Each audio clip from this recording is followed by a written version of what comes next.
Oke teman-teman remaja semua, kembali lagi di Bisik, bincang ringan seputar iman Kristen. Shhh.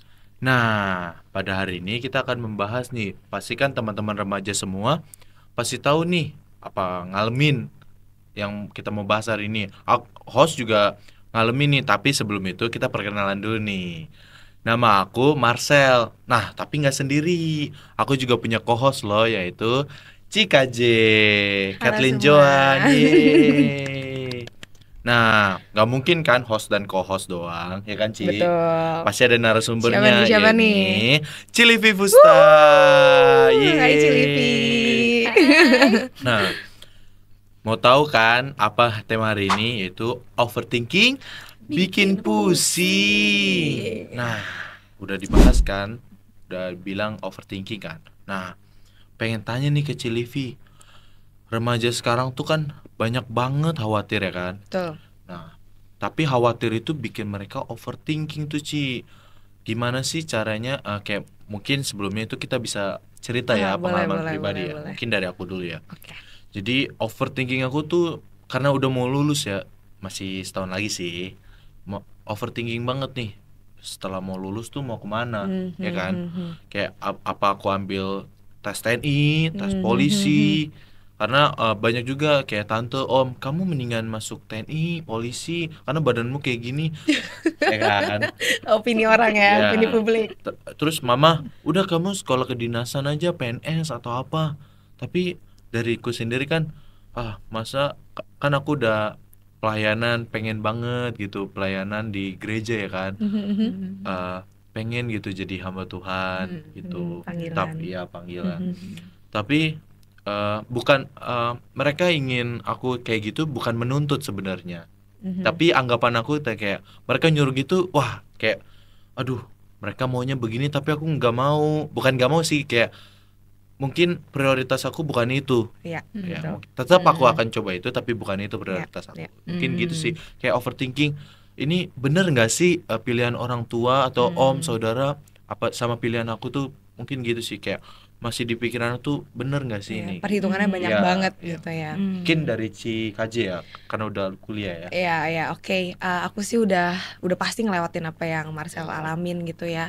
Tapi puji Tuhannya untung udah sekarang menemukan jalannya, udah ada sense of belongingnya di jurusan yang sekarang gitu. Tapi Marcel nggak cuma sampai situ. Ternyata pas udah nemuin jurusan yang bisa dibilang tepat, itu malah nambah masalahnya, malah merejet gitu ya, efek domino gitu. Kalau yang aku pikirin sekarang itu lebih ke masa depan Cilivi sama Marcel. Jadi walaupun kita masih dibilang remaja yang 18 tahun, masa depan itu apalagi untuk kuliah itu tuh lompatannya jauh menurut aku ya. Dan pas udah masuk kuliah itu apa-apa sendiri gitu. If you want it, you take it. If you don't, ya nobody's forcing you to gitu kan. Jadi lebih ke masa depan, am I enough? Am I doing enough? After everything, is this what I'm being for gitu? Eksisten aku apa buat ini apa bukan? Ya itu sih, it's over my head gitu sih. Iya. Jadi sebenarnya yang overthinking ini ya, itu kan lebih kepada kita mikirin sebenarnya berulang-ulang gitu Benar, ya. betul banget. Jadi Ci. kita kayak membuat reka-reka Yes, skenario yang ada di iya. pikiran kita gitu. Jadi seolah-olah kayak misalnya ada 100 skenario lah di dalam Benar, pikiran benar, kita. Jadi sebenarnya itu lebih kepada kayak what if-nya kan. Jadi kalau misalnya saya lakukan ini, maka what if I failed? Misalnya apa Iya. jadi kalau saya gagal, misalnya saya masuk kejuruan ini, atau misalnya apa yang terjadi kalau seandainya saya ngambil pilihan B, ternyata itu bukan buat saya dan itu udah makan waktu untuk saya ngerjain itu. Jadi kita takut dengan kemungkinan-kemungkinan yang sebenarnya belum terjadi, ya kan? Nah, tapi mungkin saya share kali ya. Saya tuh jadi ingat gitu ketika saya udah selesai kuliah lalu kemudian masuk ke dunia kerja. Jadi pernah ada momen di mana saya tuh diminta untuk menjadi pemimpin gitu, pemimpin di beberapa konteks gitu, bahkan sampai sekarang. Nah, masalahnya bukan masalah juga sih, cuma mungkin lebih kepada ketika saya menjadi pemimpin itu, saya menjadi pemimpin yang termuda dibandingkan orang-orang yang ada di dalam komunitas itu gitu, dari segi usia. Nah kan pasti muncul pikiran dong, lebih kepada aduh Tuhan mampu nggak ya saya, Tuhan bener nggak ya ini yang memang harusnya yang saya lakukan gitu dengan kesempatan yang diberikan ini. Tapi waktu itu saya ingat gitu, firman Tuhan tuh menceritakan di dalam perjanjian lama itu mengenai kisah Musa. Musa kan dipilih sama Tuhan bawa bangsa Israel keluar dari tanah Mesir kan. Betul. Dan pada saat dipilih kan Musa bilang bahwa dia nggak mampu berkata-kata gitu, dan dia tahu bahwa dia punya keterbatasan. Dia tahu dia di dalam kapasitas dia mungkin akan sulit nih kalau menjadi seorang pemimpin. Tapi Tuhan kayak selalu tuh mengatakan, kenapa kamu mesti mikirin yang itu? Dia akan memperlengkapi kita kok. Dia mengirim utusan yang membantu Musa di dalam menyampaikan perkata-kata dan juga untuk membawa bangsa Israel keluar dari Mesir. Jadi saya ingat banget, jadi kayak one that particular moment and time, itu langsung saya mikir gitu ya. Iya ya, kadang itu kan kita suka menduga-duga ya yang belum terjadi. Akhirnya membuat kita jadi kayak cut off the opportunities yang sebenarnya terbuka untuk kita. Bener gitu. banget sih. Yang Tuhan sediakan buat kita gitu. Jadi kadang saya juga pikir bahwa kita perlu untuk berpikir, tapi mungkin nggak over kali ya. Coba kalau kita dengar kata over gitu ya, kayak overweight ya kan nggak sehat juga ya, kesehatan. Overload nggak bagus juga, bebannya keberatan ya kan. Mungkin flyover bagus karena mengurangi macet ya kan. Tapi yang namanya apalagi Jakarta. Iya benar. Aduh seneng banget lewat flyover yang di Dan Mogot itu kan. Tapi paling tidak kan itu membuat kita jadi tahu, oh ya Tuhan kasih kita kemampuan untuk berpikir, thinking, but not over gitu. Itu yang mungkin yang saya alami dari pengalaman saya gitu ya. Tapi nggak salah juga sih kita berpikir-pikir untuk mencoba mempersiapkan diri kita. Seandainya nih ada kesempatan-kesempatan itu, kira-kira hambatan-hambatan apa yang mungkin muncul supaya kita juga bisa mempersiapkan lebih di awal gitu. Cuma mungkin kalau dari saya sih lebih kepada melihat segala sesuatu dari segi kesempatan dan juga kira-kira apa yang menghalangi saya untuk mengambil kesempatan itu. Jadi kalau bahasa yang terkenalnya tuh we do our best, let God do the rest gitu ya. Betul. Jadi kita nggak usah mencoba-coba juga ngambil porsinya Tuhan gitu. Kadang kita kan manusia ya, banyak perhitungan kita sendiri, our own calculation, merasa kayak paling tepat tuh kayak gini. Tapi padahal ya yang bisa kita lakukan itu ya step by step. Kita every chance yang kita punya, kayak yang Cilivi tadi bilang, ya kita ambil sebaik-baik yang kita punya sih. Iya, gitu. Betul. Jadi kayak do what you capable of to do. Gitu. Mungkin mau sharing lagi sih sebenarnya, kayak apalagi kan sekarang jadi diberi tanggung jawab di remaja kan. Oh itu overthinking banget. Kayak bener-bener umur segini tiba-tiba kamu jadi ketua ya. Ketua KRJ. Tahun ini ya. Wah. Padahal di atas aku banyak yang lebih oke kan. Cuman kayak Tuhan, ini bener gak sih aku jadi ini? Apa aku takut gak bisa pegang tanggung jawab ini karena memang belum punya dasar gitu kan. Kayak curhat ke orang tua, mah ini gimana cari biar jadi pemimpin yang bener ya kan. Yang Musa kan Tuhan beri tanggung jawab. Cuman aku pikir terus mama juga kasih saran kan, ya udah Cel, kamu belajar aja dulu, cari pengalaman, nanti juga kamu bisa mendidik, bisa menuntun teman-temanmu yang lain juga kan. Apalagi kamu jadi ketua, yang penting dari diri kamu sendiri benar di depan orang, gak usah macam-macam gitu. Oke Ci, aku mau nambahin tadi Marcel ada yang menarik juga, dia bilang kan dia nanya saran dari orang tua. Nah Cilivi sekalian juga gitu ya nebeng, kira-kira batasannya sampai mana sih kita mendengarkan opini dari luar gitu. Itu betul. Penting banget loh maksudnya. Karena kita bagaimanapun kan kita harus yakin akan diri kita sendiri, nggak terus-terusan. Nggak selalu di samping orang tua. Benar, karena ekspektasi orang beda-beda. Cilivi maunya aku A, Marcel maunya aku B, si C maunya aku D. Nah itu batasannya tuh kira-kira mana ya Ci? Oke. Karena kita kan nggak boleh tutup kuping sama sekitar kita juga gitu. Jadi balancingnya tuh gimana gitu menurut Cilivi? Iya, jadi sebenarnya kalau overthinking itu ya kalau kita gali-gali lagi sebenarnya overthinking itu kan membuat kita merema-rema suara-suara di dalam pikiran kita gitu. Yang kadang-kala mungkin tanpa kita sadari itu justru memblocking sebenarnya suara-suara yang positif, yang encouraging, yang mendorong untuk diri kita. Tapi karena kita udah occupied dengan overthinking kita, jadi kita nggak bisa peka tuh dengan suara-suara itu. Doktrin. Betul. Doktrin enable oleh diri kita sendiri gitu kan, kita creating itu gitu. Nah jadi sebenarnya ketika itu terjadi, kita seharusnya kalau saya pikir ya, kita perlu take time untuk menenangkan diri.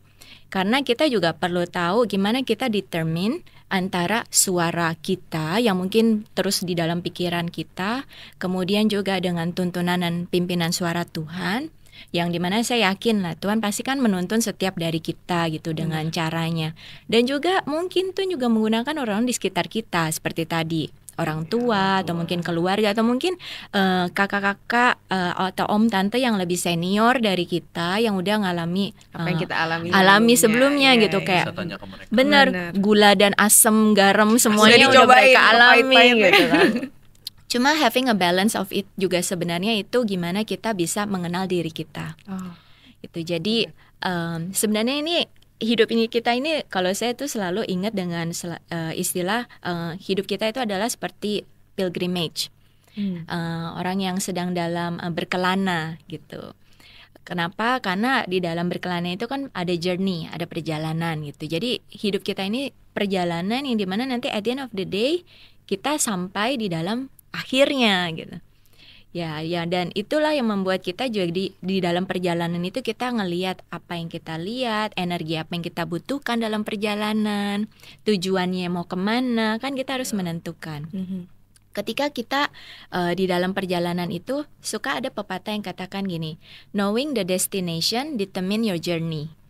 Tahu tujuanmu menentukan bagaimana perjalananmu. Benar. Ya kan? Nah, ketika kita mengetahui diri kita mengenal diri kita, dan kita juga tahu kira-kira arahan apa yang kita mau capai, itu akan menentukan keputusan-keputusan kita.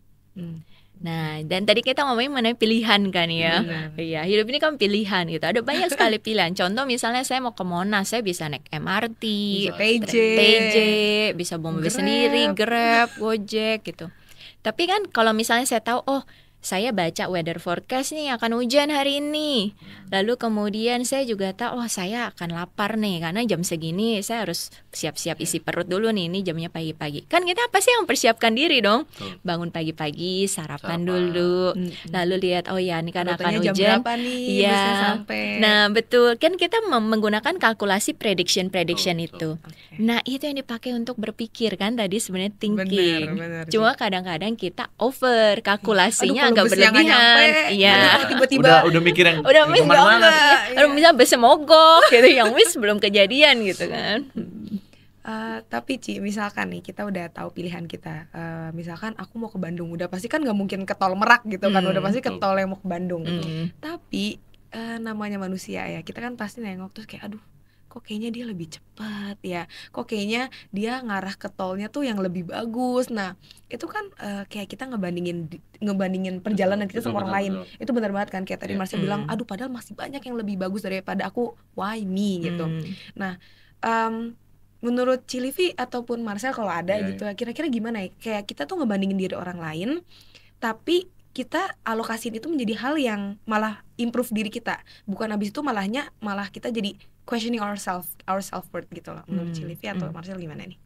Jadi maksudnya nih yang justru malah membantu kita untuk improve diri kita gitu ya. Betul. Iya. Nah saya pikir itu hanya kita aja yang tahu di dalam kapasitas dan levelnya yang kita alami gitu ya. Karena kalau overthinking yang berlebihan itu kan tergantung dari seberapa steady kita punya awareness atau mental. Nah kalau mental kita weak gitu kan, sekarang suka ada bilang nih generasi muda, generasi strawberry ya kan, dikit-dikit aduh self healing gitu kan. Bener. Mau ngambil yang ringkas aja lah, yang yang instan. Iya kan, jadi kayak luarnya glossy, luarnya bagus merah, tapi dalamnya tuh lembek gitu kan. Nah itu dia. Iya. Ngena banget tuh. Nah maksudnya kalau kita dalam situasi yang seperti itu kita juga harus lihat sampai seberapa kuatkah kita di dalam mental ini gitu. Jadi yang kenal kan diri kita sendiri. Cuma yang kalau berhubungan dengan overthinking itu adalah kalau misalnya ketika kita tahu kapasitas mental kita cuma misalnya di level A gitu ya, namun kita keep thinking over it through and through gitu, dan itu membuat kita jadi nggak bisa tidur, membuat kita jadi kurang fokus, membuat kita jadi stres, itu berarti udah nggak healthy buat kita. Dan kalau kita lihat yang tadi namanya kita membandingkan diri dengan orang lain, pasti kita seharusnya ngelihat dari perspektif di mana kita bisa lihat apa yang bisa saya lakukan lebih baik. Bukan mengapa dia, tapi apa yang bisa saya lakukan. Jadi fokus questionnya itu bukan ke dianya, tapi ke kitanya.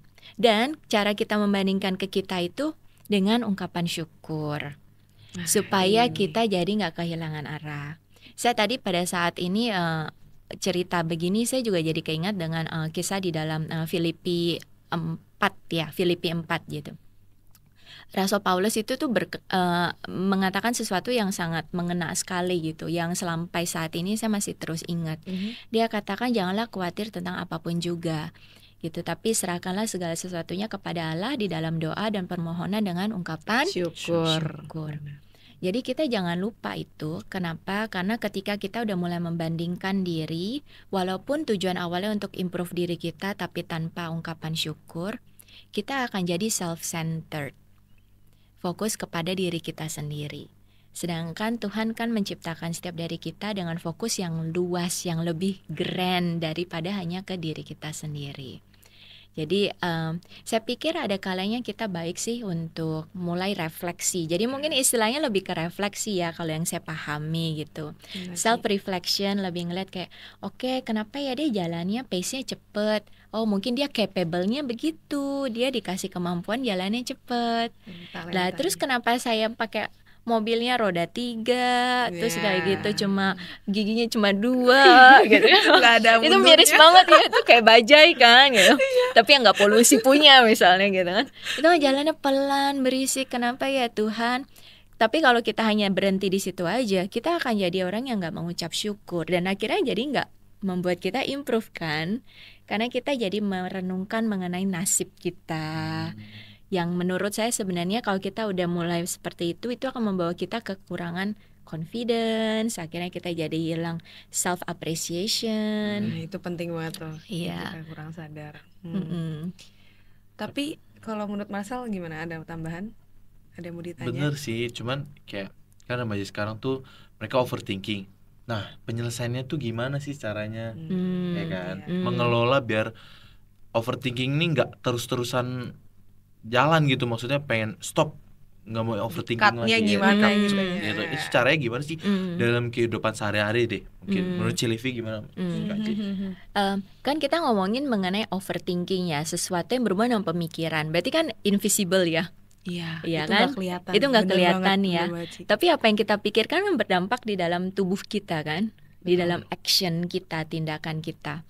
Misalnya kita baru pikir aja, aduh lapar, pasti badan kita gerak cari apa? Makan. Ya kan? Ke dapur, buka kulkas gitu. Apa ya? Ini mulai dari sini loh. Maksudnya kayak kadang saya suka berpikir how amazing God create kita dengan pikiran, tapi yang bisa menggerakkan seluruh badan.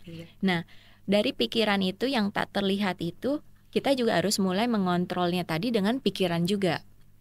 Jadi counternya dengan pikiran juga. Kan nanti kita overthinking kan. Sebenarnya thinking itu kan sesuatu yang natural buat kita ya. Kita selalu lah pikir. Nggak mungkin lah kita nggak mikir. Kalau kita nggak mikir berarti kan off kita ya. Kan kasih akal budi yang ngebedain kita dari yang lain. Bener. Nah, jadi caranya adalah dengan mengcounter lagi dengan sesuatu hal yang baik. Contoh kayak tadi. Overthinking itu terjadi karena kita misalnya buat reka-reka skenario. Tapi ketika kita tahu kita nggak bisa kontrol semuanya, it's beyond our control, itu akan membuat kita certain understanding bahwa kita udah lakuin nih, yang kita bisa duga-duga plan A, plan B, plan C. Tapi setelah itu ya udah, saya udah nggak bisa kontrol lagi dong. Nggak mungkin saya buat plan sampai Z gitu kan, nggak bisa. Saya nggak bisa kontrol itu. Jadi saya menyadari bahwa kapasitas saya sampai di sini aja. Selebihnya saya menyerahkan kepada kuasa yang lebih besar dari saya, yang dimana dia menyediakan apa yang melampaui apa yang saya pikirkan gitu. Dan itu ya benar-benar create a certain comfort, membuat kita merasa damai, tenang, peace of mind. Jadi itu sesuatu yang menurut saya yang saat ini kita perlu kenali di dalam diri kita. Kadang kita kan prompt response. Saya tuh sering banget gitu ya, kalau pulang kerja kan suka ngeliat-ngeliat lagi hits apa nih supaya relevan lah ya sama anak-anak sekarang gitu ya, Up to date gitu. Suka lihat gitu, ada orang yang lagi live curhat ke sosial media. Oke. Nah, kan sebenarnya mereka cerita dengan seseorang yang mungkin mereka tahu ataupun mungkin dengan orang yang nggak mereka tahu kan, Betul. mengenai hidup mereka, dan membiarkan orang lain itu menentukan hidupnya dengan nanya, guys aku lagi sedih nih kayak gini, kalau kamu jadi aku kamu gimana, gitu kan. Iya. Nah, itu membuat saya akhirnya jadi mengekspos bahwa kita ini hidup di dalam masa yang kita tuh cepat sekali mengeluarkan ekspresi kita ke sosial media ketimbang sesuatu yang pasti, Setuju. ya kan? Contoh misalnya ngomong dengan orang tua kita, atau misalnya ngomong dengan kakak senior kita atau teman kita, kadang kan kita cuma perlu didengerin aja gitu ya. Nah, itu sebenarnya membantu kita mengurangi rilis overthinking itu gitu. Ketika kita mulai membicarakannya, kita diajak pikir, kita jadi counter dengan pikiran lagi. Dan kalau saya lihat sebenarnya ketika kita tahu kita nggak bisa kontrol semua yang terjadi ke depannya, itu kan belum terjadi kan? Iya, masih betul. duga-duga. Masih gitu. dulu tuh, padahal kita udah struggle banget nih. Ini tuh belum kejadian gitu, cuma kita kayak udah struggle, udah stres gitu kan. Dengan pemikiran itu yang seharusnya menyadari bahwa kita itu terbatas, ya, dan ada Allah di luar kita. Allah yang kita yakini itu adalah Allah yang tak terbatas. Dan saya yakin dari segala pengalaman yang udah saya alami dan mungkin saya bisa refleksikan kembali saat ini, dia memberikan kita kedamaian itu. Kita tahu bahwa kita nggak bisa kontrol apapun, tapi kita udah mengusahakan yang terbaik yang bisa kita usahakan. Ya nanti hasilnya kita percayalah Tuhan bekerja. Kalaupun nanti misal hasilnya nggak sesuai harapan kita, saya pun yakin itu masih di dalam anugerah Allah. Rencana Tuhan untuk tadi membentuk kita jadi lebih baik kan. Gitu di dalam perjalanan. Oh ya, mungkin jas hujan yang saya beli plastik, mungkin lain kali harusnya saya beli jas hujannya yang terbuat dari bahan tebal gitu ya, supaya nggak bolong, nggak basah gitu. Nah, Ci, ini leads to another question tentang tadi Ci Livia ada nyenggol tentang sosial media ya. Ini bener banget sih menurut aku sendiri ya. Pasti aku sama Marcel pasti kalau punya Instagram itu kan melihat banyak banget teman-teman tuh yang jadinya overshare ya di sosial media ya. Ih tadi papaku gini tau kan. Ngomongin masalah keluarga lah. Yang sosial media. Bener, yang internal gitu kan. Nah ini kan berhubungan juga ke fear of missing out. Ini kalau buat aku pribadi ya, kalau aku ngelihat orang update di TikTok, di Instagram, itu tuh ngebandingin dirinya tuh dari hal sekecil kita buka HP gitu. Nggak harus denger dari katanya tetangga gini. Oh sekarang mah nggak usah ribet, buka HP juga udah tahu. Ini ke Monaco, ini ke Swiss, ini ke Itali. Oh ini tiba-tiba udah ikut organisasi ini. Ini yang kena banget nih aku nih. Aduh tiba-tiba dia kok bisa jadi brand ambasadornya ini. Dia ternyata padahal dulu begini-gini. Nah bener, dulu di kelas kayaknya diem, kok sekarang dia bisa jadi ranking sana gitu. Jadi ada fear of missing out yang gimana ya Ci? Karena kita ngerasa I can do better. Tapi if it's every day yang kita terus-terusan dorong kita, nggak, KJ lu kurang, KJ lu lihat nih udah bisa gini, KJ gini. Balik lagi yang Kecil Livi bilang, kita lupa bersyukur gitu kan. Tapi gimana biar kita tuh terus ada bensinnya untuk terus maju. Gaspol. Tapi with a mind yang I know I'm enough, but aku tetap harus kesana. Nah itu Ci, itu kan penting. Bukan abis itu jadi kayak udahlah, udah cukup bro, yang penting masih napas gitu kan. Nah itu Ci, sekarang kan gitu yang penting gini kebanyakan terlalu nyaman di comfort zone mereka. Generasi strawberry. Nah itu, jadi bener-bener di mana ya benang merahnya untuk tahu kita harus mau lebih baik terus. Tapi sometimes enough is enough. Nah itu Ci, menurut Ci Livi gimana? Gitu. Pasti udah laluin juga nih kayak gini. Ada momen dimana ya memang kita kan pasti ngelihat ya, kayak wah ini dia udah ngelakuin ini bener. kok saya udah di usia saat ini misalnya ya, misal kayak kapasitas kita kok kayaknya beda banget ya, kayak hidup di dunia beda gitu ya gitu. Nah cuma saya pikir itu gimana kita menilai diri kita dalam arti how we appreciate ourselves ya. Jadi itu standard pointnya dulu, fondasinya dulu, dimana kita bisa tahu hal-hal apa yang membuat kita bersyukur. Contoh misalnya, oke, mungkin saya nggak menjadi, contohnya belum punya company gitu. Soalnya kan hari-hari gini anak-anak muda sekarang banyak nih yang jadi entrepreneurship kan. Kita sih senang ya dengan entrepreneurship yang dipimpin oleh kaum muda gitu. Cuma kadang kan kita jadi mikir, iya ya dia usia 30 udah punya company ini, usia 40 udah punya coffee shop ini gitu ya. Nah, gue masih di warteg atau misalnya apa gitu ya, punya own gitu. Tapi itu pun juga salah satu achievement yang kita bisa appreciate kan. Jadi saya pikir fondasinya adalah di mana kita menghargai diri kita dan bersyukur atas apa yang kita miliki. Itu dulu sih sebenarnya. Karena kalau kita nggak punya fondasi yang kuat di situ, kita akan keep comparing selalu, setiap hari kan ada aja. Dan akhirnya kita nggak pernah ngerasa cukup. Ketika kita ngerasa nggak cukup, akhirnya kita jadi memaksa diri kita kan untuk berpikir lagi, apa ya yang salah sama gue ya? Gitu. Nah apa ya yang kurang sama gue ya? Tapi saya sebenarnya juga setuju sih, gimana caranya kita bisa akhirnya jadi terus improve dengan itu. Itu adalah gimana kita hidup dengan komunitas yang tepat. Ya nggak sih, coba bayangin kalau misalnya tiap hari kita nih ya buka handphone ngelihatnya, aduh kok kayak gue kurang, dia bagus, tapi kita nggak pernah speak it out within the community yang tepat. Saya oke, gue juga ngerasa gitu loh, tapi nggak lah, kita tahu udah sama-sama terus kadang kita pendam sendiri. Karena kita keep it in our mind, tadi thinking kan, kita mainnya thinking gitu, tapi kita harus put in action, kita talk it out loud. Menurut saya ketika kita talk it out loud, tapi kita lakukan dengan cara yang benar, itu akan menjadi sesuatu yang healthy buat kita. Ya tadi, jangan talk it out loud dengan tadi social media, orang-orang yang gak kita kenal. Toh Tuhan gak ngizinin kita juga kan sendiri, dia ngutus orang-orang, murid-muridnya pergi kan berdua-berdua gitu kan. Dia nggak tinggalin kita, makanya kenapa teman-teman tuh perlu ikut komunitas remaja di GKI Perumahan Citra 1. Masuk. Iya, dan menyadari bahwa teman-teman remaja itu punya pergumulan yang sama loh. Kalian nggak FOMO loh, nggak missing out loh. Kita ngelihat itu, cuma kita mau lakukannya dengan cara yang healthy. Yuk coba kita lihat yuk kira-kira area mana ya yang gue bisa improve untuk lebih baik. Nah untuk melakukan itu kan kita juga perlu feedback dari orang lain. Betul banget.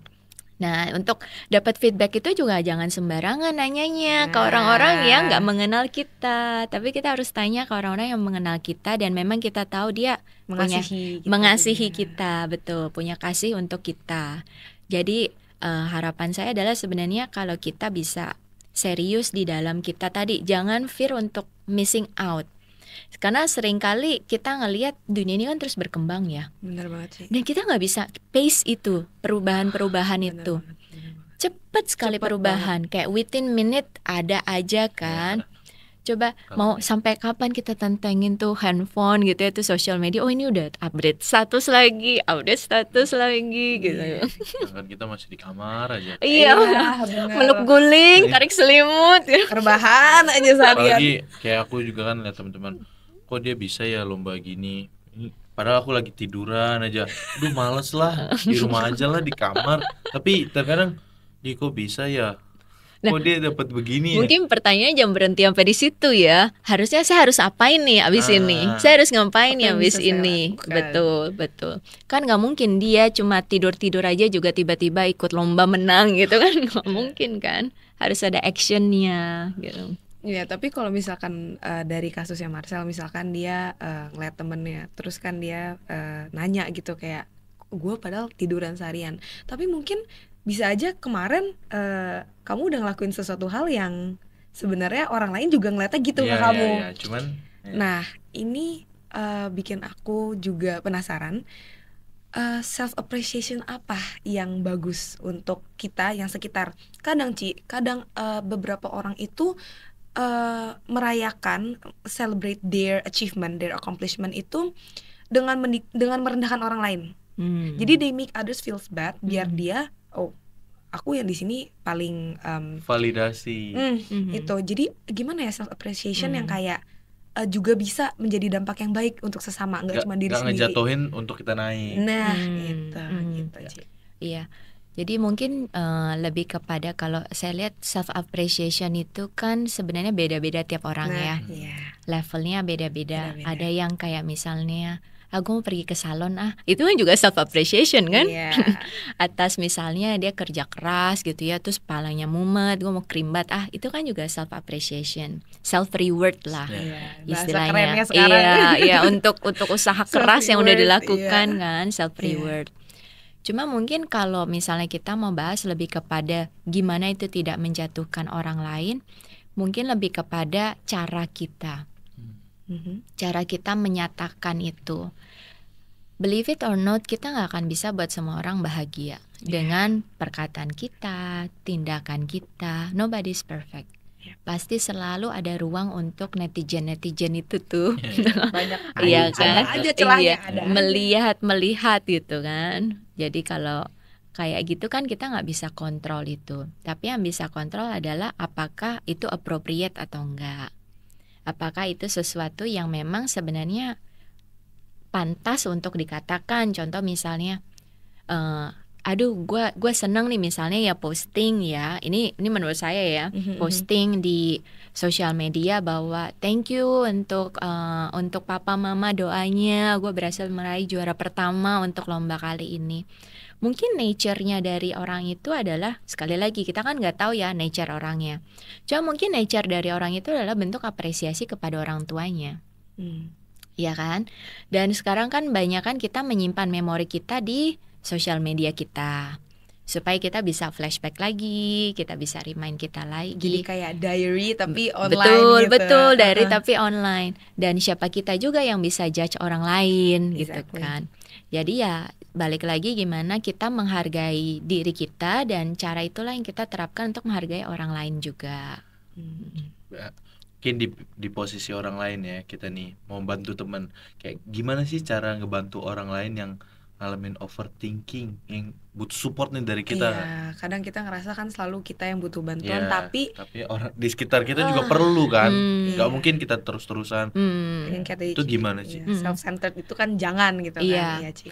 Mungkin harus punya relasi dulu ya dengan orang itu, bener nggak? Bener. Iya kan. Tiba-tiba orang jalan, semangat. Jangan sok tahu juga gitu kan.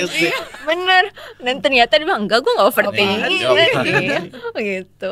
Harus punya relasi. Lalu kemudian tadi saya pikir untuk punya temen ya, nggak harus lah misalnya 4-5 itu kan mungkin banyak.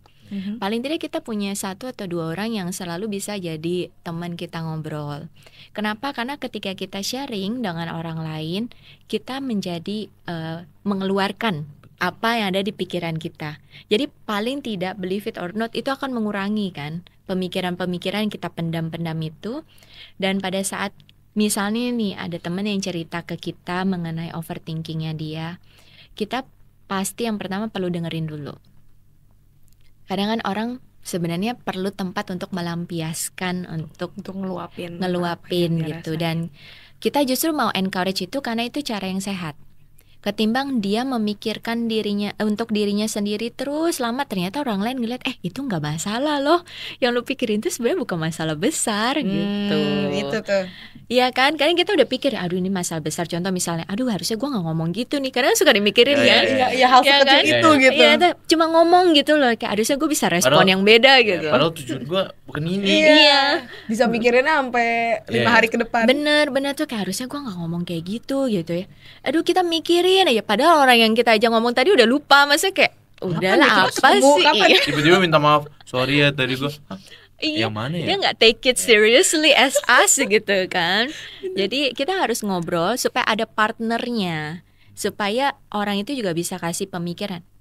Kalau menurut gue ya itu sih bukan masalah besar, bisa aja kan kayak gitu.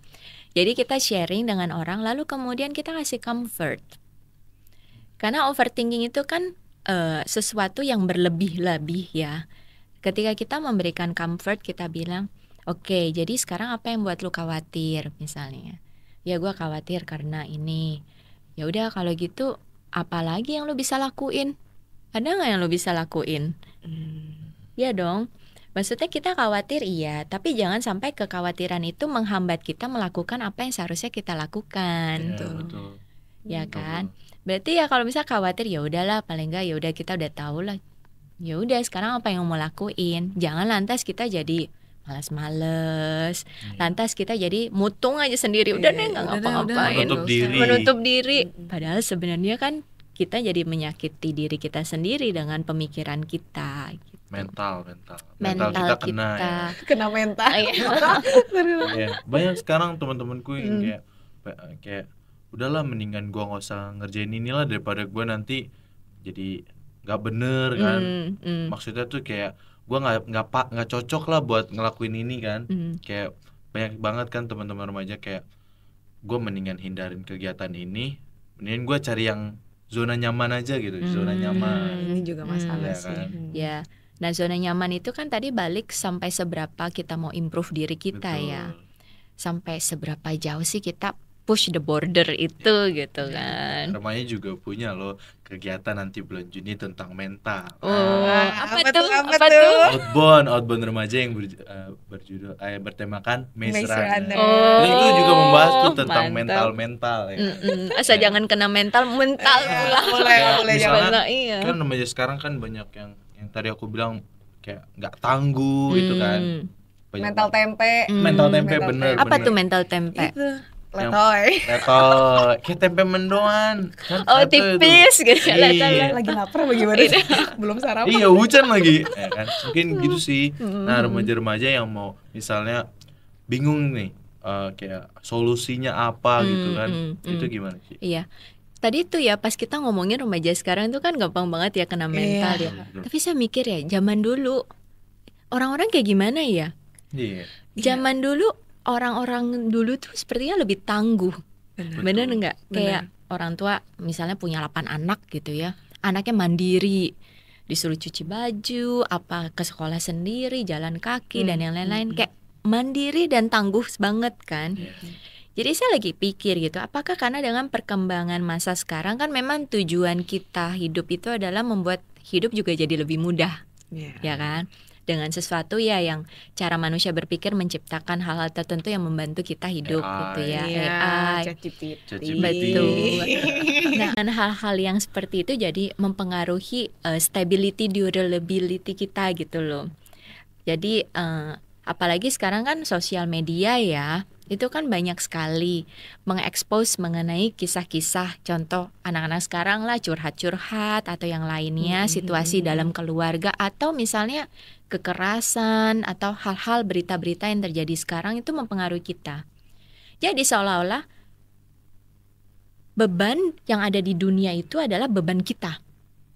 Bayangin ya sekarang, misalnya kita lagi tahu nih lagi ada isu di Amerika gitu ya. Kan dengan teknologi kita jadi cepet nih dapat informasi. Ini bener banget. Terus sama kita jadi kepikir gitu, seolah-olah itu tuh jadi beban kita gitu. Ini bener banget. Terus kita jadi neglect apa yang beneran yang di depan mata. Dipindahin gitu, Amerika tiba Indonesia kalau kayak gini gimana ya? Semuanya dipikirin. Iya. Jadi itu beban the whole world dengan adanya teknologi kan kita terekspos dengan semua gitu ya. Jadi the whole world tiba-tiba on our shoulder gitu, langsung kayak ya wajar lah kita jadi lembek gitu.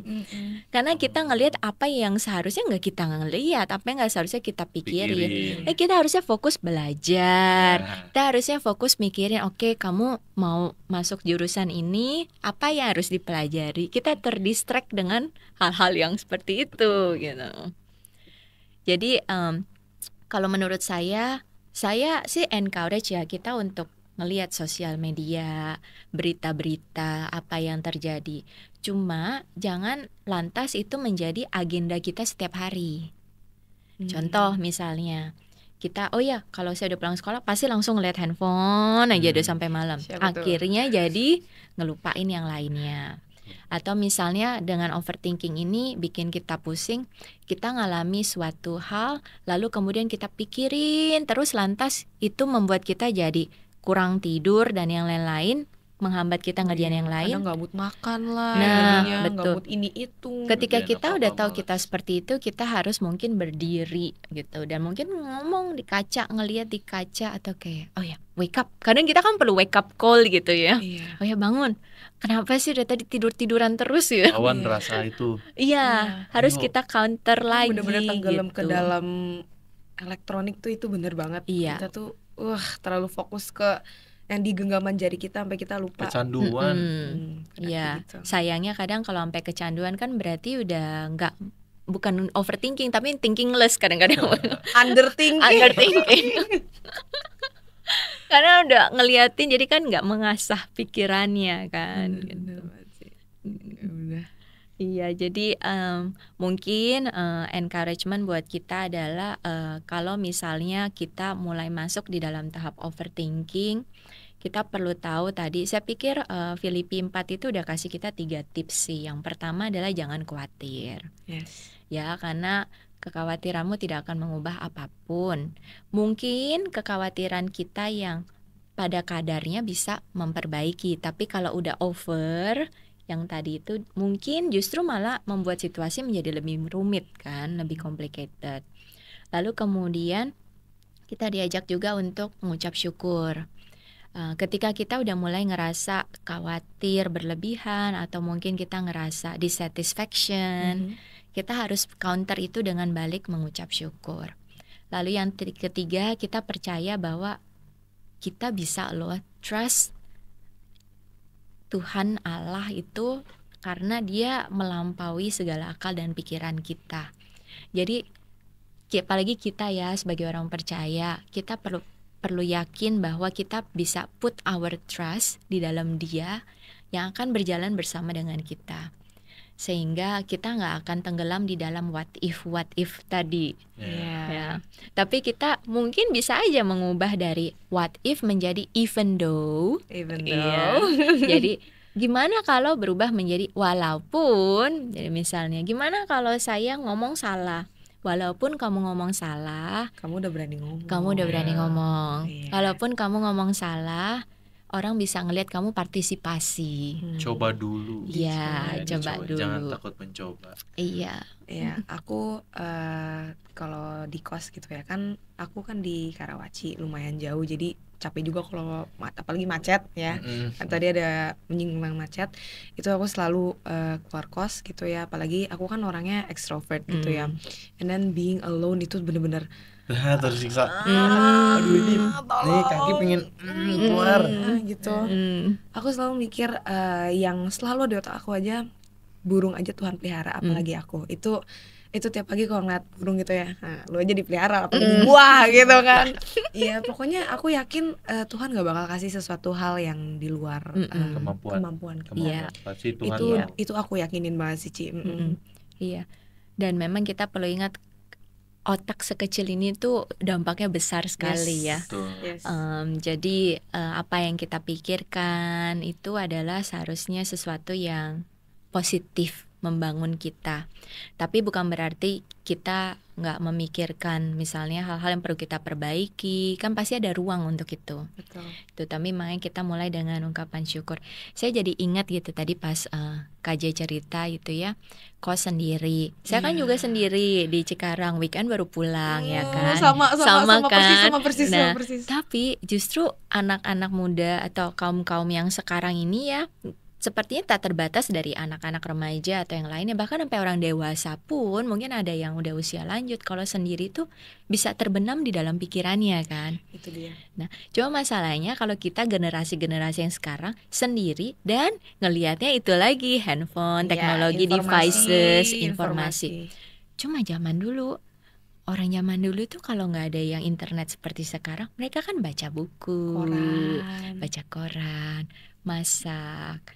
Karena saya suka pikir, ataukah mungkin kita juga perlu challenge activity kita tuh lebih kepada sesuatu yang menggerakkan tubuh kita.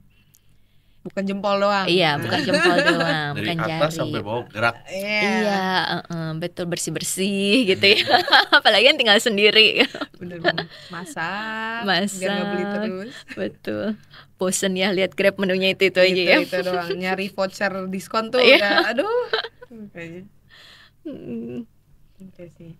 mm, Jangan khawatir ya. Iya, Itu paling penting sih, iya, khawatir. jangan khawatir. Khawatir boleh, tapi dalam kapasitasnya, tidak berlebihan. Karena kalau menurut saya kalau kita nggak khawatir, kita jadi nggak punya batasan. Jadi kayak berani aja, nyerocor aja. Kalau kita misalnya khawatir itu diperlukan dalam komposisi yang tepat. Contoh, misalnya kita lagi naik mobil, kita tahu nih bensin kita udah mau habis, kita pasti khawatir dong. Iya ya, sering aku kayak, Nah. aduh ini mati tiba-tiba di jalan. Iya, kita kan Padahal perlu pikir udah kan. nggak ada pom bensin. Nah, terus kan kita juga harus jadi berpikir ya, oke berarti saya harus ke arah mana yang jalannya pendek kali ya supaya tiba. Jadi kita jadi nggak sembrono sebenarnya. Kekhawatiran yang dalam komposisi yang pas itu memberikan kita kemampuan untuk lebih bijak di dalam memilih Iya, supaya biar kita nggak udah sembrono. kecemplung dulu baru bingung ya, jangan bener. sampai kayak gitu. Mm-mm. Iya, iya. Mm-mm. Oke. Gitu sih. Coba jangan khawatir. Mm-mm. Ya. Pernah nggak ngerasa tidak pernah khawatir? Oh, selalu. Selalu nggak khawatir. Selalu khawatir. Selalu khawatir. Kirain selalu Hatinya. tidak pernah Mungkin khawatir. itu. Ya benar kata Cilivi, boleh khawatir cuma jangan berlebihan. Ya karena aku juga belajar kan, kayak sering banget tuh udah banyak kegiatan tapi tiba-tiba udah pas hari Minggu, pas lihat jadwal besok ulangan, waduh belum belajar lagi, mau nggak Leha-leha mau kan terus. Iya. SKS kan. Kamu Iya. apa Itu sih jam? Semalam Semenit Iya, Iya. sih sekarang banyak sekali nih. baca. apalagi banyak kan di pengurusan kan, banyak banget kan ada event-event, maksudnya acara-acara besar kan, kayak khawatir ini bakal selesai nggak ya, kayak apalagi yang kupegang sekarang kan acaranya besar banget. Iya. Khawatir banget sih sebenarnya. Iya. Kayak langsung dikasih tugas, plok, lu harus PSI ini, harus tanggung jawab. Aduh, tarik napas mulu. Iya. Aduh, apalagi kan di pengurusan kan nggak semuanya menurut kita harus sesuai kita kan. Benar. Ya. Iya. Apalagi Nggak kehendak kita doang. Cika aja apalagi mantan pengurus. Boleh Iya, share-share. gitu. Ya, kadang bener sih kata Marcel, kita we have to be vocal, yes, tapi sometimes kita bukan kita yang paling benar. Nah, itu hard pill for me to swallow, karena all my life aku selalu ngerasa kayak I know best, ngerti nggak? Mungkin karena cara didik orang tua juga gitu ya, jadi kan keluar kemana-mana. Tapi ya belajar banyak sih dari KR Citra 1. Iya, Aku happy banget, banyak. bersyukur banget dengan komunitas yang ada di sini. Marcel, Visaka yang ada di balik layar itu. Iya. Itu orang-orang yang kiriman Tuhan banget sih. Iya.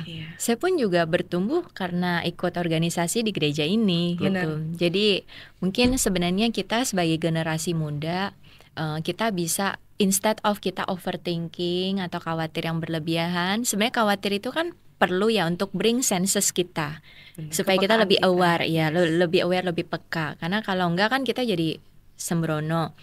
Tapi di samping itu juga kita bisa lihat cara untuk mengalokasikannya adalah dengan melakukan komunitas seperti ini gitu, menjadi bagian dari komunitas, berorganisasi. Jadi semoga sebenarnya dengan berorganisasi jangan jadi overthinking gitu, karena bikin pusing. Tapi itu sebenarnya menolong kita ya tadi untuk mengasah, Betul. yang dimana kita bisa semakin improve gitu. Ada ayatnya tuh apa, manusia tuh? Menajamkan sesamanya. seperti besi, Ya, itu, menajamkan itu. sesamanya. Seperti besi. Cara aku Iya. sih gitu ya, karena aku di sekolah di negeri kan, maksudnya kegiatannya jarang banget yang berbau Kristen kan, karena ya. Jadi cara aku biar nggak terus-terusan khawatir, justru aku bener kata Cilivi, masuk organisasi, pelayanan di gereja. Makanya aku setiap pulang ke rumah habis dari gereja ya, udah nginep aja di gereja, sering banget ke Nggak, gereja. kan sesuai visi misi GKI ya. Second home. Rumah kedua.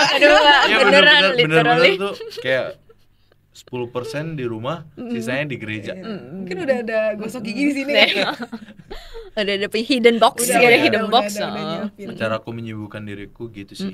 Kayak apalagi malah udah kenal karyawan gereja ini. Udah Yuk, solid yuk, banget, yuk, Pak. bestie Iya. banget ya. Udah bisa sebagai karyawan juga kali ya. Boleh. Karena sebenarnya aku juga kepikiran kayak menyibukkan diri, lebih baik nongkrong sama teman kali ya. Kayak sering banget tuh kayak, Cel mau nongkrong nggak? Godaan-godaannya Iya, ya. iya. Ya banyak banget sih sebenarnya cara biar gak overthinking gitu. Cuman mungkin Salah kadang kita nggak realize aja karena kita Iya. terlalu tenggelam in our own mind and Iya, thoughts ya. betul. Iya, dan sebenarnya akar dari overthinking itu kan lebih kepada apakah kita tahu diri kita, ya Yes. kan? Gitu. Kalau misalnya kita tahu diri kita di dalam kapasitas itu, maka kita pasti akan tahu sampai batasan, sampai sejauh mana sih kita perlu memikirkan ini. Gitu. Kalau pikiran itu udah mulai harm diri kita, menyakiti diri kita, melukai diri kita, maka itu bukan sesuatu yang sehat untuk kita lakukan gitu. Kira-kira seperti itu untuk Ya, berarti overthinking. tentang once we know ourselves dan gimana kita ngatur skala prioritas kita kan. Mm-mm. Karena kan overthinking nggak pasti yang nomor satu yang lebih kita overthinkingnya daripada nomor dua gitu. Mm-mm. Misalkan pertama, tujuan aku kehidupan ini tuh mau membahagiakan orang tua. Itu kan pasti kita pikirin, aduh apa yang bisa gue lakuin, aduh nilainya segini oke nggak ya, aduh mama, itu lanjut gitu. Misalkan terus keduanya mau melayani sesama, itu juga yang dipikirin, aduh aku misalkan aku sendiri gitu, aduh aku pianonya tuh udah oke nggak ya segini, apa aku kurang ini. Terus nanti nomor tiganya apa itu kan the list goes on gitu ya. Jadi menurut aku buat ngatur skala prioritas itu juga penting ya. Menurut Chili atau Marcel gimana? Betul. Overthinking itu harus di 1, 2, 3 ya. Iya. Nih misalkan kayak Marcel bilang antara godaan dua pilihan gitu kan, mau ke gereja atau nongkrong sama teman. Itu kan prioritas. Lu mau hidup ini mau untuk fokus ke Tuhan atau mau fokus ke duniawi? Aku punya pengalaman. Coba. Contoh, aku ada hari Minggu pelayanan. Kan setiap hari Jumat tuh persiapan kan. Betul. Nah, teman tiba-tiba chat, Cel, ayo Jumat jalan atau main. Weekend lagi kan? Iya kan. Terus kayak tiba-tiba, duh, gue butuh jalan-jalan nih sama temen, tapi tiba-tiba ada persiapan. Kadang tuh diri aku, coba izin lah ke koordinatornya. Nah, koor catet. Ci, aku nggak bisa nih hari ini, ada begini. Padahal harusnya kan prioritas kita kan buat Tuhan kan. Tapi kadang diri kita, mendingan gue main. Yang penting gue hari Minggu pelayanan, ya udahlah itu nanti aja. Gue mau jalan-jalan dulu. Itu pernah tuh aku kayak gitu, kayak kayaknya bukan lu doang deh. Iya. kayak udahlah persiapan cuman nyanyi terus habis itu rundown terus pulang. Mendingan gue jalan-jalan sama temen. Gitu sih Ci, anak muda biasa. Iya. Saya juga pernah soalnya di posisi itu. Iya, saya pikir itu sesuatu yang alami ya, yang natural ya, atau kita manusiawi sekali gitu kan ya. Untuk kita ngalami yang namanya kayak prioritas lah, godaan dalam menentukan prioritas itu gitu. Dan saat itu tuh kadang kita perlu lihat dampak dari prioritas yang kita kompromikan itu apa gitu. Kan kita juga harus pikirkan ya, kayak misalnya kalau saya nggak ikut latihan ini, nanti teman-teman saya nggak bisa latihan karena saya pemusiknya kan. Perlu pemusik itu kan diperlukan. Betul. Ya kan. Jadi kita juga perlu tahu dampak dari kompromi kita. Karena kalau menurut saya kadang itu namanya kompromi gitu kan. Kita kompromi bahwa oke lah, selama ini kan saya nggak pernah bolos nih, selalu aja rajin gitu, kayak pengen deh sekali-sekali kayak bolos gitu persiapan. Betul. Ya kan. Lihat yang lain juga sering bolos. Iya, tapi kok datang telat. Seringnya datang telat kayak jam 5 koordinator jangan lupa ya. Pas udah datang jam 5 kok ini pada belum datang. Terus next minggunya kan belum yang pada lain datang juga jam telat kan? Iya. Nanti aja lah jam 6 atau setengah 6. Ditemani nyamuk doang Iya. di sini Aduh lama banget sih ini. Udah lain kali gue datangnya lebih telat lah. Soalnya yang lain juga telat kok gitu. Ya, jadi itu kan kompromi ya. Kompromi di mana karena keadaan di sekitar kita seperti itu, jadi kita ikut berubah gitu kan. Nah, cuma saya pikir ada area-area yang dimana kita nggak bisa kompromi gitu. Nah, itu yang mungkin menjadi bagian dari prioritas kita yang utama. Kalau dampak dari kompromi kita itu membawa hal yang tidak baik buat diri kita atau buat orang lain atau buat komunitas atau kerjaan yang kita kerjakan, maka sebaiknya jangan dikompromikan. gitu. Itu sih yang menentukan prioritas. Karena dalam hidup ini ya sekarang saya aja punya banyak sekali list yang mau dilakukan gitu sebagai prioritas dalam hidup. Tapi not even kayak 5/2-nya aja belum, karena setiap kali nambah lagi kan. Jadi yang satu udah hilang digantikan yang lainnya. Mama gitu. aku sering cerita kayak ibarat cuci piring, Tin, 1 baru beres, lu udah nambah 5. Taruh lagi piring. 5 udah diberesin 10, nggak pernah selesai, benar Ci. Iya. Jadi hanya kita yang tahu yang area mana yang kita bisa kompromi. Contoh misalnya, oh kita ada janji nih mau ke pasar, harusnya jam 7 jalan. Terus kita udah pikir-pikir, kalau jam 8 masih keburu lah besok. Ya udahlah, udah maaf ya jam 8 aja ya. Ngaret terus ngaret. Iya. Itu Anak kan remaja sih sering gitu ya, apalagi rapat. Sebagai ketuanya bingung terus ini. Kayak oke guys, mulai 11.30 atau setelah ibadah kan. Ini ada yang gue beli cincongfan dulu lah, beli somai dulu lah, atau gue ke rumah dulu lah ganti baju. Itu sering banget. atau mungkin karena kita lagi ngomongin timing ya. Saya tuh kalau kami di kerjaan itu sebisa mungkin untuk menghargai waktu kan. Jadi kami set waktunya. Contoh misalnya kita mau bahas mengenai 3 topik gitu ya. Tapi kita batasi kira-kira dengan 3 topik ini kita akan makan waktu setengah jam. Jadi kita akan bilang misalnya kita akan kumpul jam 11, selesainya jam 11.30. Jadi semua harus punya komitmen itu gitu. Masalah nanti topiknya di cover atau enggak, harus ada satu orang yang mulai. Karena kalau enggak akan mulai-mulai. Ya kan, karena kita kan nunggu jadinya, nunggu akhirnya kita kompromis ya kan, akhirnya mundur. Lama-lama kan orang juga jadi ngelihat, oh iya, gue datang jam segini juga rapat udah bubar. Maka harus ada self awareness kan, gue harus datang lebih awal karena everyone punya time yang perlu dihargai juga gitu. Oke. Jadi banyak banget sih pelajaran. Justru aku kayak konsul sebenarnya. Iya benar-benar ini butuh banget sih anak muda. Banyak banget yang kayak aku bisa ambil poin-poin tadi. Yang pertama paling benar sih tentang overthinking kan. Jangan khawatir, terus bawa dalam doa. Itu penting. Kita share ke orang tua, tapi jangan lupa juga ke Tuhan. Kita tuh manusia terbatas. Kayak Tuhan udah kasih semuanya ke kita, cuman jangan lupa sama Tuhan juga gitu. Ya. Kayak masa udah Tuhan kasih semuanya, tiba-tiba anaknya kok lu malah melenceng kemana-mana sih, nggak sesuai yang Tuhan mau Gak gitu sesuai kan. kehendak Tuhan gitu kan. Dan juga Tuhan juga kasih ke kita, maksudnya pencobaan lah, maksudnya Ngerti. ya kayak pencobaan, maksudnya gak mungkin kita nggak bisa laluin itu kan. Tuhan nggak mungkin kasih sesuatu yang lebih dari pasti kemampuan kita bisa hantem, maksudnya bisa lalui itu kan. Ya nggak mungkin Tuhan kasih ini tapi anaknya jadi kayak malah jatuh sendiri kan. Nggak mungkin Tuhan biarin kita ya sendiri. betul. Tapi kita jangan mencobai diri kita sendiri ya. Jangan mencobain Tuhan, mencobain diri. Nyari penyakit sendiri. Iya, Jangan overthinking terus. Kenali juga kita diri sendiri kita, seberapa kita bisa maju atau cukup atau belum. Iya. Gitu. Lihat diri kita pas porsinya pas nggak buat kita nih gitu. Ya, dan yang terakhir Self appreciation. Iya.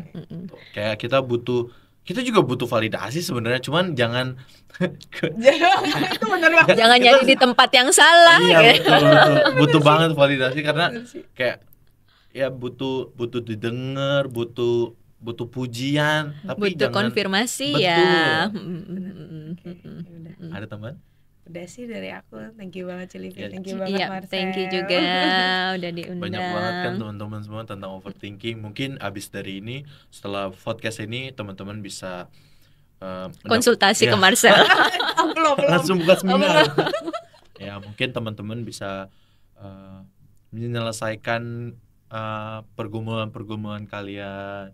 Jangan lupa ikut komunitas juga, sharing ke teman gereja, pendeta, penatua, kan banyak ya kan. Apalagi di remaja punya TTS, time to share. Wah, itu pas banget itu. Masuk banget ini. Masuk banget. Jangan lupa kalau misalnya kalian punya masalah, cerita aja ke teman-teman. Tuhan, keluarga, tuh nggak apa-apa kita cerita. Jangan menutup diri karena Tuhan juga nggak mau kita tuh menutup diri.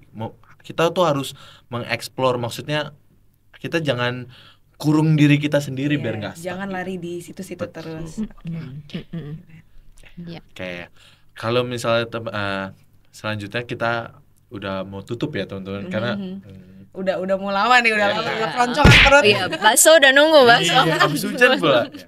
Kayak teman-teman kalau mau teman-teman tunggu next episode-nya di YouTube, dan jangan lupa saksikan terus di YouTube channel GKI Perumahan Citra 1. Yeay. Overthinking Bikin pusing. Bye bye.